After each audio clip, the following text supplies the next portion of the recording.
Daddy. That was the first thing Doris heard when she came around the back of the car. Not crying, not screaming, just her 3-year-old daughter's voice. Soft, certain, like she was greeting someone she had been waiting for. Doris stopped walking. Maya was crouched at the edge of the open trunk, head tilted, looking at something inside. Mia was standing right behind her with both hands pressed to her mouth, not scared, just stunned the way children look when something impossible turns out to be real. Maya. Her daughter didn't look up. Daddy's sleeping, Mommy. Doris stepped forward and looked into the trunk.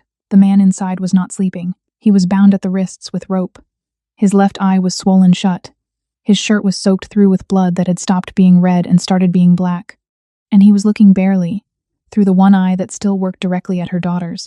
Doris knew that face. She knew it the way you know a scar.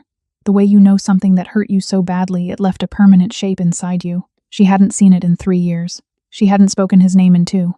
Her daughters had never met him, had never seen a photograph, had never once heard her say the word father in any context that meant something real. And yet, Maya reached out her small hand and touched the rope around his wrists. "Why is Daddy tied up?" she asked. The man's eye found Doris. Whatever he saw in her face made him close it again. "I'm sorry," he said. His voice was wrecked, barely air. "I know this is the last thing I know. But Doris, you have to listen to me right now. Please." She couldn't speak. "There are men 4 minutes behind this car," he said. "And they do not know about you yet. But if you're standing in this driveway when they arrive..." He stopped, looked at the twins, didn't finish the sentence. He didn't need to. Mia had climbed up onto the bumper and was trying to touch his face with one hand, the way she touched things she felt sorry for. "Don't cry, Daddy," she said. He wasn't crying, but the look on his face, broken open and helpless, and 3 years too late, was something close enough that it didn't matter. Doris picked up both her daughters. She didn't say his name. She wasn't ready to say his name. "Get yourself out of that trunk," she said. "And don't you dare bleed on my floors." She walked into the house, down the dark road. A pair of headlights turned the corner, moving fast, no hesitation. The sound that woke Doris John was not the crash. It was the silence after it. She had lived on Sycamore Lane for 2 years. She knew every sound this street made at night, the Henderson sprinklers at midnight, the loose drain cover 2 houses down that rattled when a car rolled over it, the way wind moved through the oak on the east side of her lawn differently than every other tree on the block. What she heard at 2:43 a.m. was none of those things. It was a screech of tires, a heavy thud, and then nothing. No car alarm, no voices, no second impact. Just the oak settling. Doris was out of bed before she knew she was moving. She checked the girls first. Always the girls first. She cracked their bedroom door and stood in the dark for 3 seconds, watching the shapes of them breathing under their blankets. Maya curled tight like a fist. Mia sprawled wide like she owned the mattress, like she owned everything. 3 years old and already taking up all the space in a room. She pulled their door shut. Then she picked up her phone and went downstairs. She saw the car through the living room window before she reached the front door. Black luxury sedan. Half buried in the hedgerow at the edge of her lawn, one headlight dead, the other angled uselessly into the oak bark. Engine still running. Driver's door hanging open, the way a door hangs when the person who opened it no longer has the strength to close it. Doris dialed 911. She got through the front door and was halfway across the wet lawn, phone to her ear, operator's voice already asking her to state her emergency, when she heard it. A click. Small, mechanical, almost polite. She looked toward the back of the car. The trunk lid rose slowly. The amber interior light spilled out onto the grass like something being revealed, like a stage curtain going up. The dying driver's arm had slipped from the wheel. His hand had dropped onto the release button on the center console on the way down. He hadn't meant to. He was already somewhere past meaning to do anything. Doris opened her mouth to tell the operator what she was seeing. And then the front door, the one she had left, 2 inches ajar in her panic. 2 inches that felt like nothing. 2 inches that were a runway to a 3-year-old swung open. She turned. Maya came out first. Of course Maya came out first.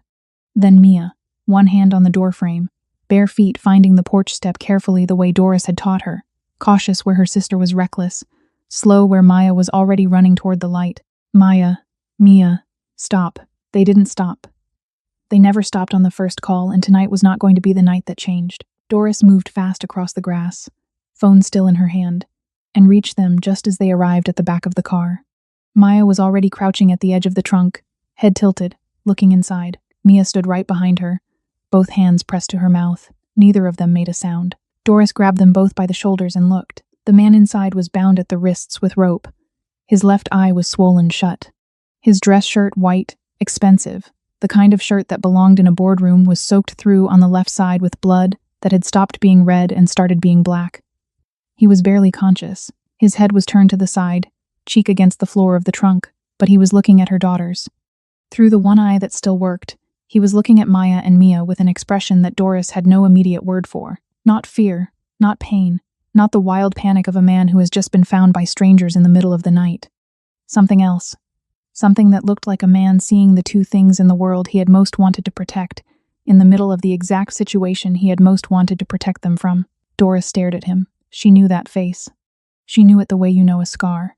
The way you know something that damaged you so completely it left a permanent shape inside your chest that you had just learned, slowly, year by year, to breathe around.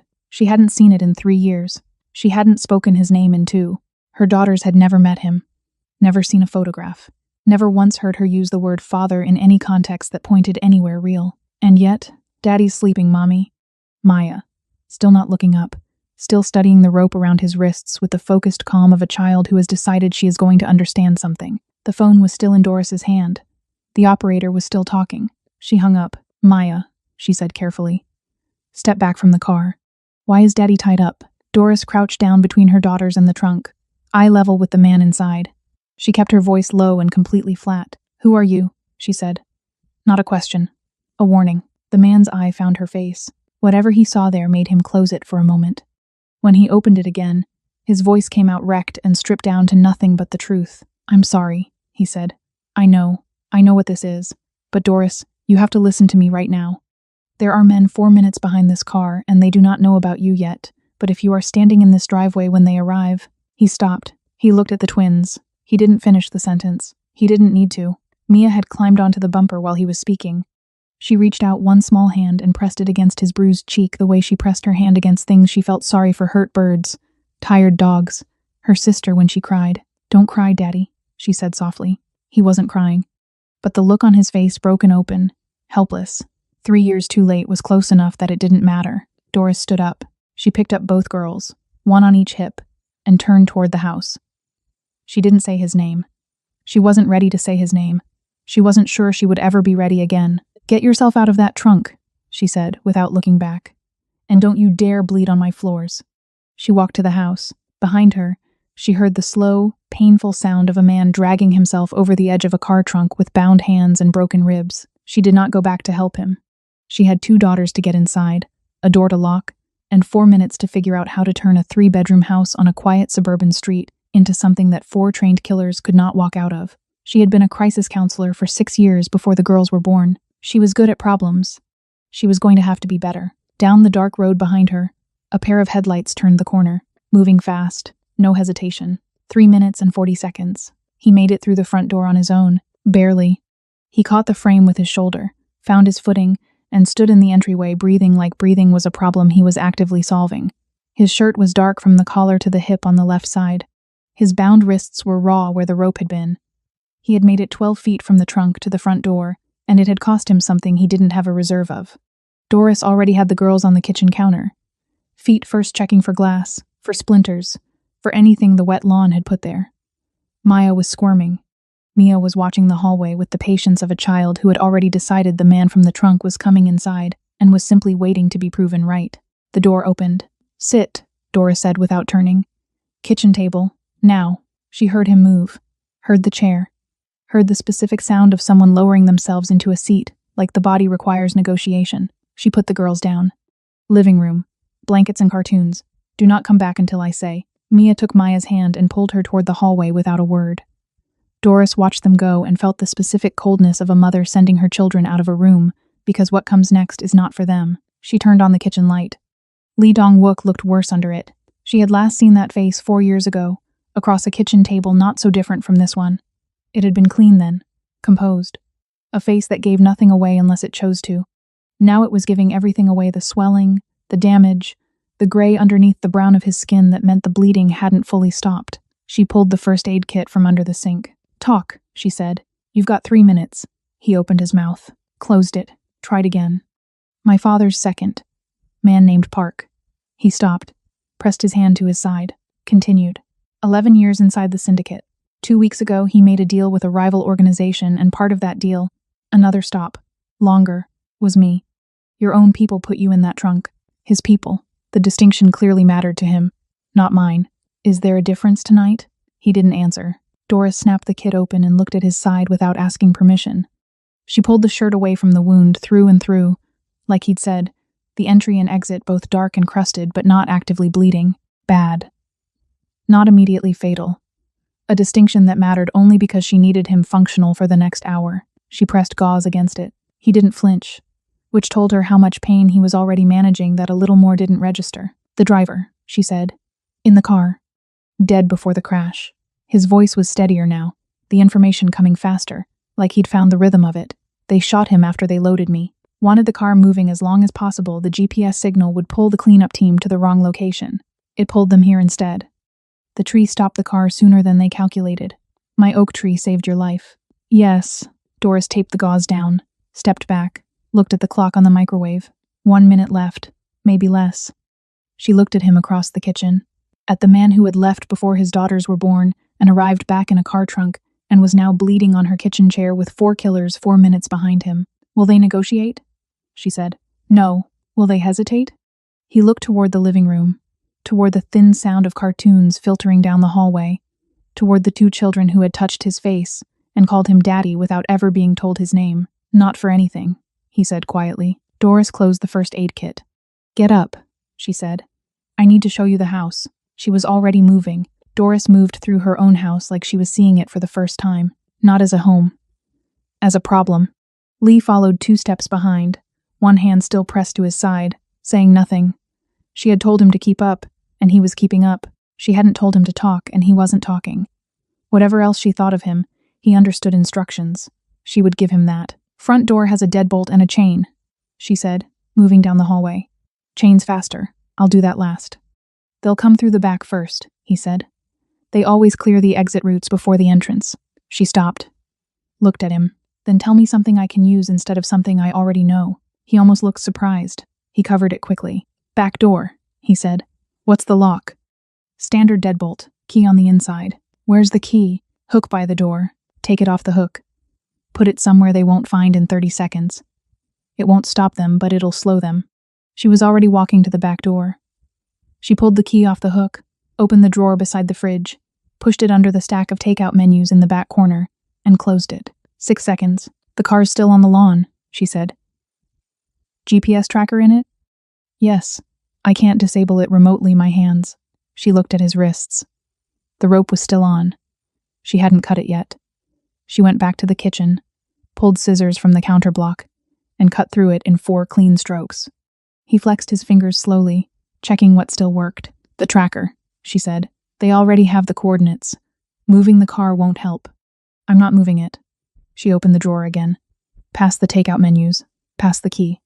All the way to the back where she kept things she hoped she'd never need. She pulled out a slim black device the size of a USB drive. Lee looked at it. Where did you get a signal jammer? I was a crisis counselor for 6 years, she said. I did field work in 3 countries. You learn what to carry. She handed it to him. Range? 15 meters. Batteries full. He turned it on. A single green light blinked once and held. That gives us a window, he said. They'll lose the signal and assume the device was destroyed in the crash. It might buy us 10 minutes before they switch to thermal. Thermal imaging? They're a cleanup crew, Doris, not a neighborhood watch.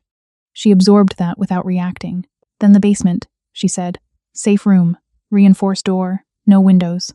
I built it when I moved in. Something shifted in his face. You built a safe room.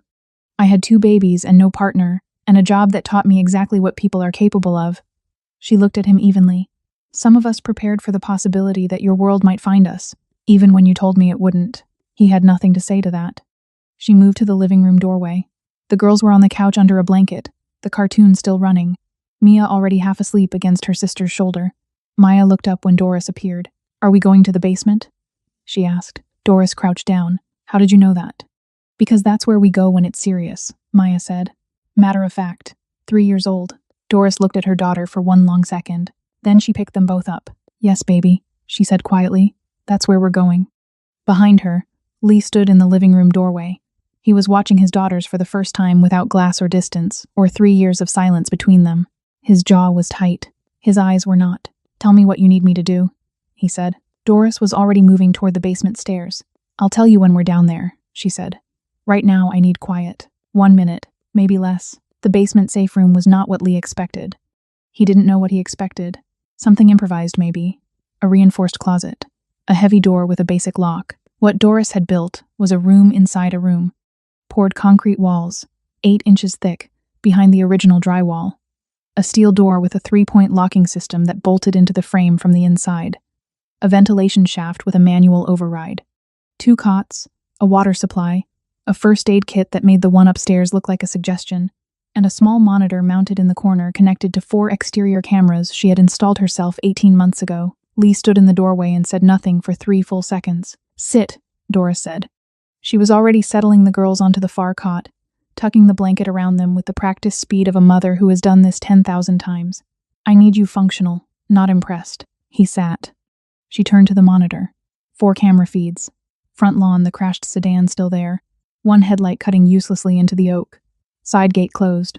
Latch down. Backyard dark. Still. The motion sensor light off. Street empty in both directions. For now. "Talk me through how they move," she said.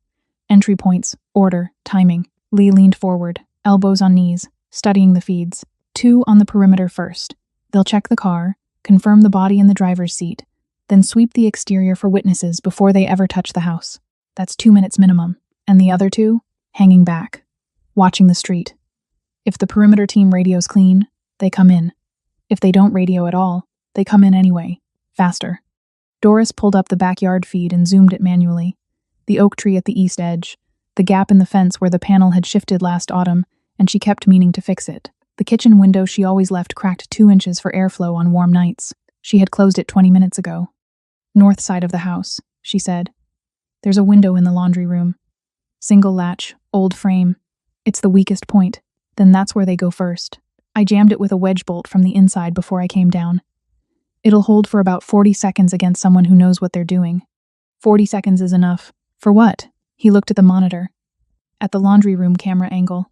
At the narrow hallway that ran from the laundry room to the kitchen, the only path deeper into the house. "Funnel," he said. "If they come through that window, they have 1 direction to move. 1 hallway. No cover." "I know," Doris said. "That's why I bought this house." He looked at her. She didn't explain. "What do you have upstairs?" he said. "That I can use from down here." "Nothing. You're not going upstairs. Doris, you have 2 broken ribs, a through and through on your left side, and 1 working eye," she said flatly.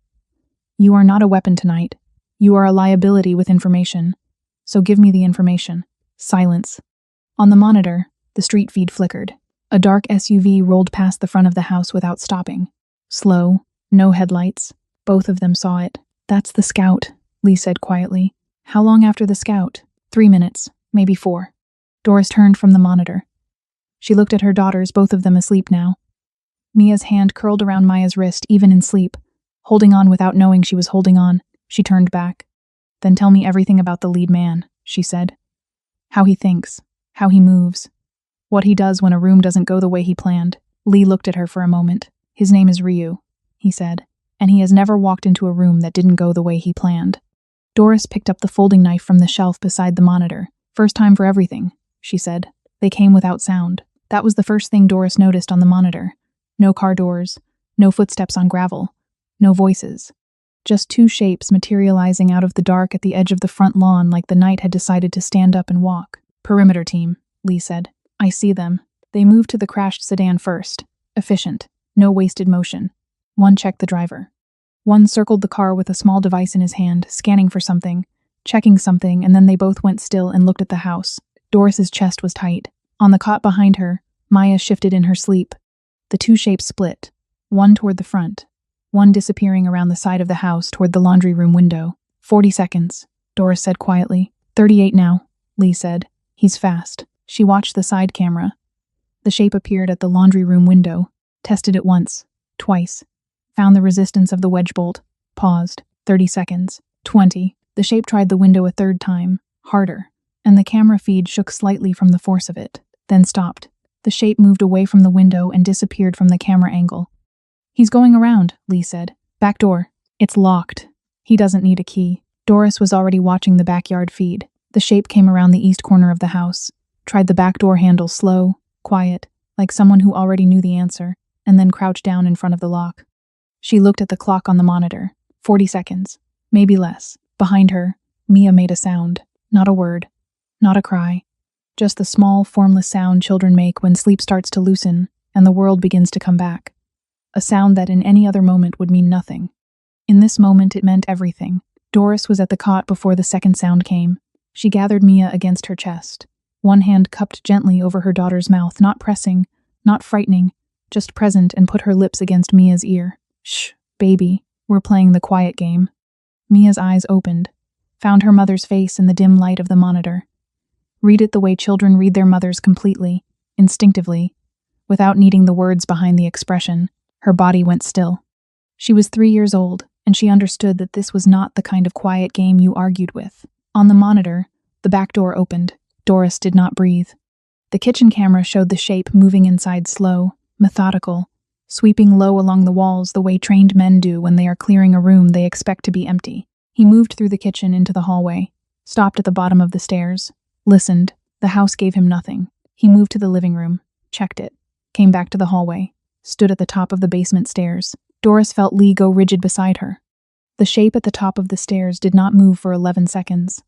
She counted every one of them against Mia's heartbeat under her hand. Then his radio crackled, barely audible even on the monitor's audio feed, just a burst of static and 2 syllables in Korean, and he turned and walked back toward the kitchen. Lee exhaled. He's calling it clear, he breathed. He didn't find the door. The safe room door was behind the water heater, framed to look like a utility panel. Doris had spent $400 extra to make sure it looked like exactly nothing.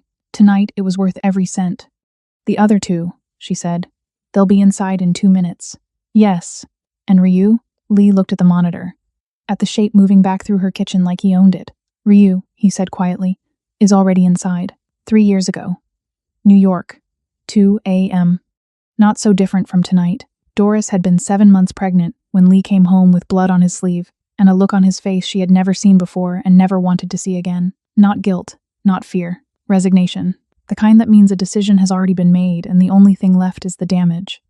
She had been sitting at the kitchen table of their apartment on the 14th floor, grading intake forms from the crisis center, bare feet on the chair, back aching the way it ached every night by 10 o'clock. She remembered the lamp on the left side of the table was the only light on.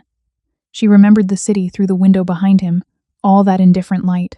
She remembered thinking in the half-second before she understood that he looked tired in a way sleep wouldn't fix. You're bleeding, she said. It's not mine. She put down her pen. He sat across from her, didn't take off his coat, didn't look at her stomach the way he usually did, that involuntary glance that she had never told him she noticed, that small gravitational pull toward the girls he didn't know yet were girls. He looked at the table. My father called a vote, he said, 3 nights ago. I didn't tell you because I thought I could manage it. A vote on what?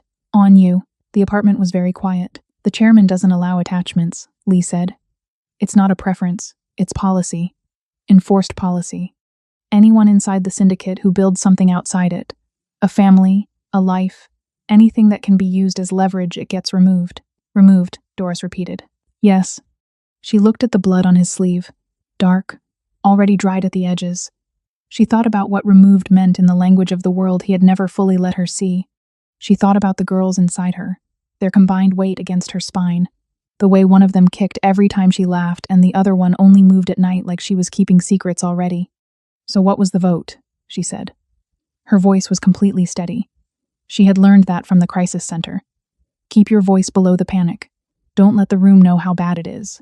Whether to remove you, he said, or remove me. And it was close. He finally looked at her. My father cast the deciding vote. He chose to let you live on one condition, that I disappear from your life completely. No contact, no support, no record that you were ever connected to me. He chose to let me live, she said slowly, like it was his decision to make. In his world it is. We're not in his world. Doris. His voice broke slightly on her name. Just slightly. He pulled it back fast. If I stay, if there is any evidence that I am still connected to you, the vote gets reopened. And next time my father won't be able to protect you. Or the girls. She hadn't told him it was girls. He had said it anyway. She looked at him across the table for a long time. At the blood on his sleeve, and the resignation on his face, and the 3 years of carefully constructed distance he had always kept between his life and hers. a distance she had mistaken for intimacy because he had let her close, enough to feel it but never close enough to see past it.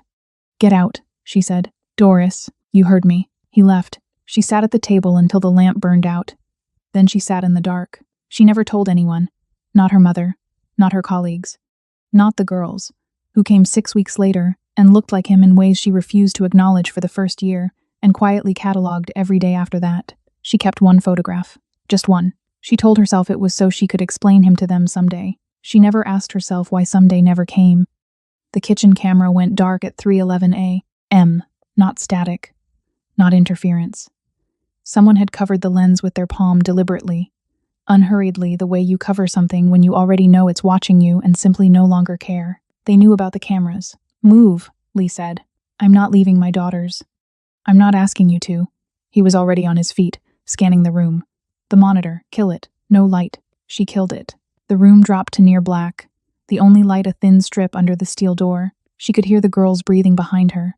On the other side of that door, she could hear nothing, which was worse. On the one camera they hadn't found yet, the east exterior, angled toward the side gate, Doris had caught 4 seconds of footage before she killed the monitor. 4 seconds was enough. He came through the gate last, not first. The other 3 men entered ahead of him, and he followed at a distance, hands loose at his sides, no weapon drawn. He was shorter than she expected, neat. A dark coat, buttoned, hair flat against his head from the rain. He stopped inside the gate and stood completely still while his men moved toward the house. He wasn't watching the house. He was watching the street, the neighbors' windows, the position of the crashed car on the lawn. He was reading the entire scene, the way you read a page left to right, top to bottom, nothing skipped. And when he was done, he tilted his head very slightly to the left, like something had confirmed what he already suspected.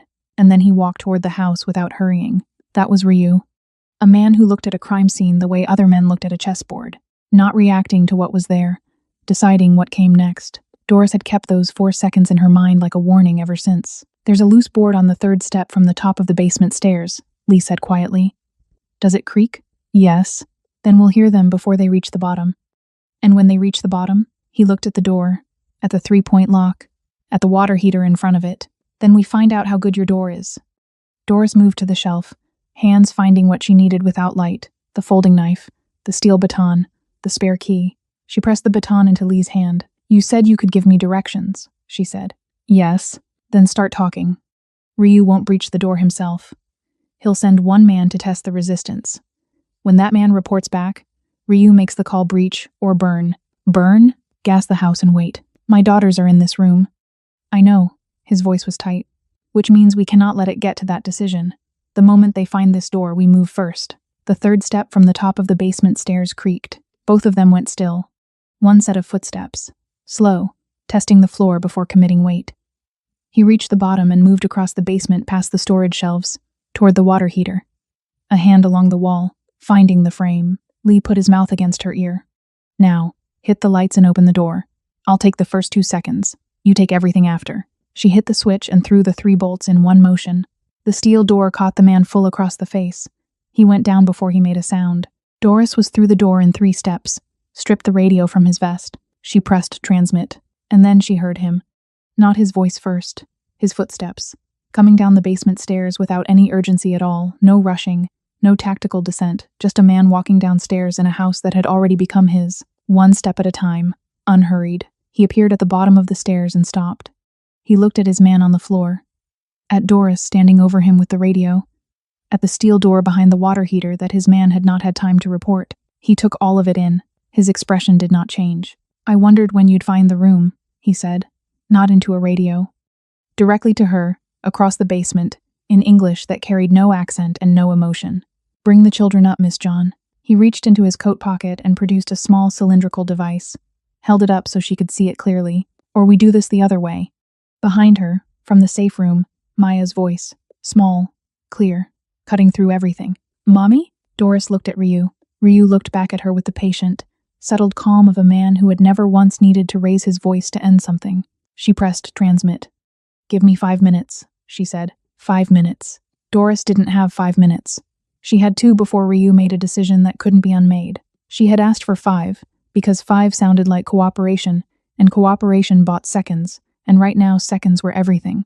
She went back through the safe room door. Lee was standing, one hand on the shelf, breathing through something.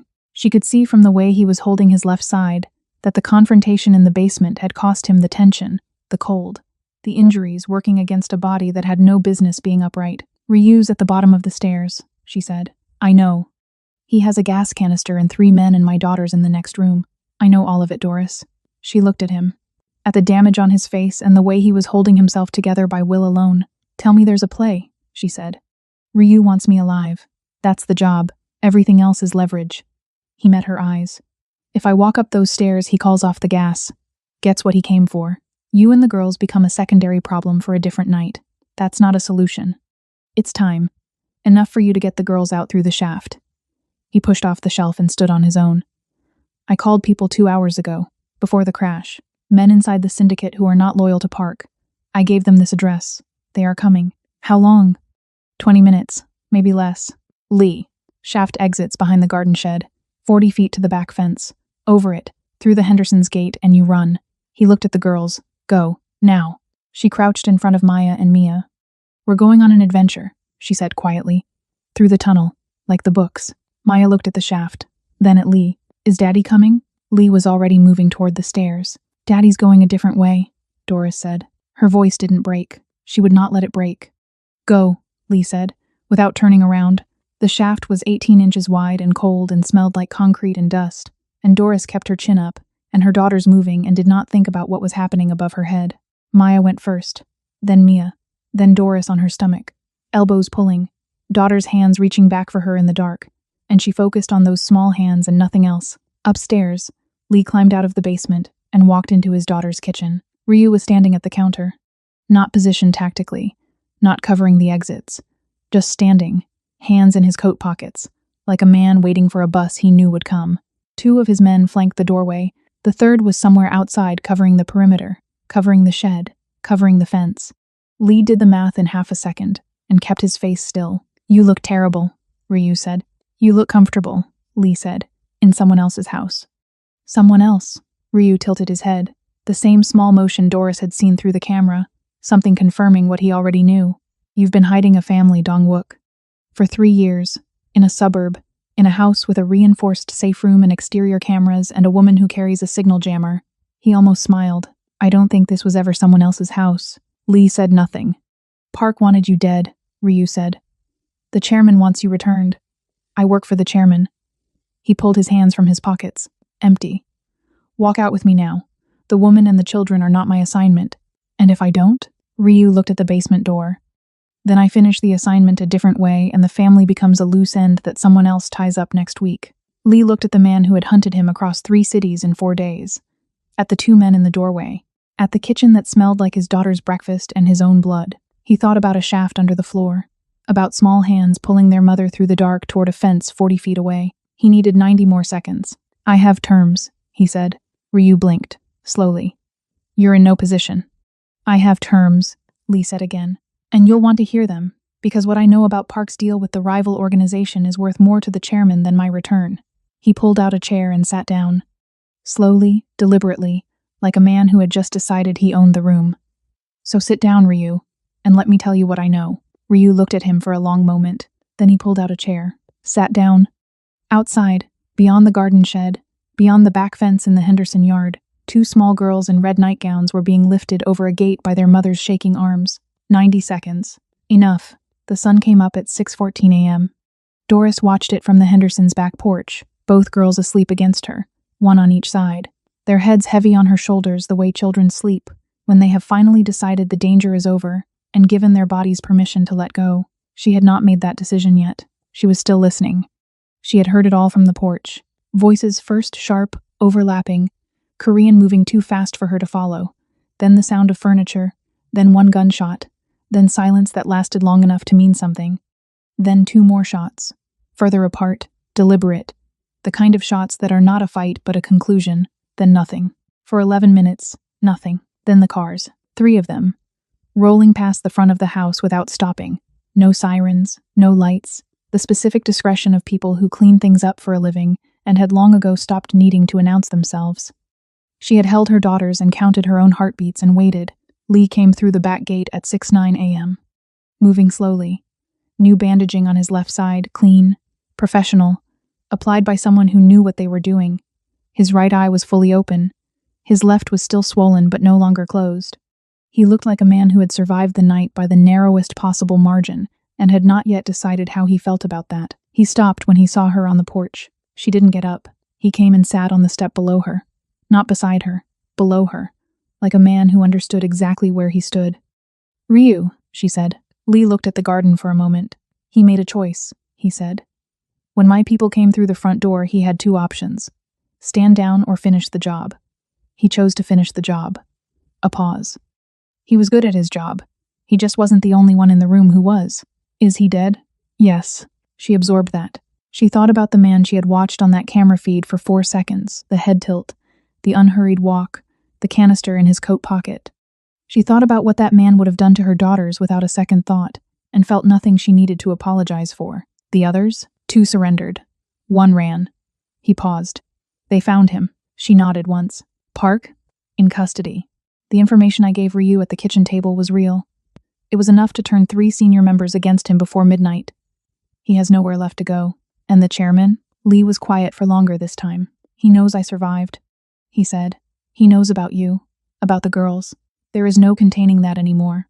Ryu's team reported back before my people arrived, which means the chairman already has your name, your address, the girls' names." He looked at the garden, at the early light moving through the wet grass. "He's not Park. He doesn't move on emotion. He'll take weeks to recalibrate, reassign, rebuild the chain of command after Park's removal. But he will move, eventually.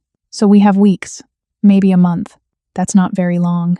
"No," he said. "It's not." She looked at him. At everything the night had done to his face, and everything the 3 years before it had done to the space between them. "Lee," he looked at her. "Don't you dare make the next decision alone." Something in him shifted. Not breaking, not collapsing. Just moving the way something moves when it has been held rigid for so long. It has forgotten what it feels like to be anything else. "I don't know how to do this," he said quietly. "Not the syndicate, not the chairman. This. The porch, the girls, the morning after." "I know," she said. "Neither do I." Maya stirred against her shoulder, opened her eyes, found Lee on the step below without surprise, like she had already known he would be there when she woke up. She reached out one small hand and put it on top of his. No words. Just the absolute certainty of a 3-year-old who had decided something belonged to her. He looked down at that hand, and Lee Dong-wook, who had built an empire on silence, who had survived on distance, who had spent 3 years being a ghost, because he believed it was the only way to keep the people he loved alive, did not pull away. He turned his hand over, and held on. The sun finished rising. Somewhere in the world that had tried to erase them, a chairman sat behind a desk and opened a file with 4 names in it. He was not finished. But then, neither were they.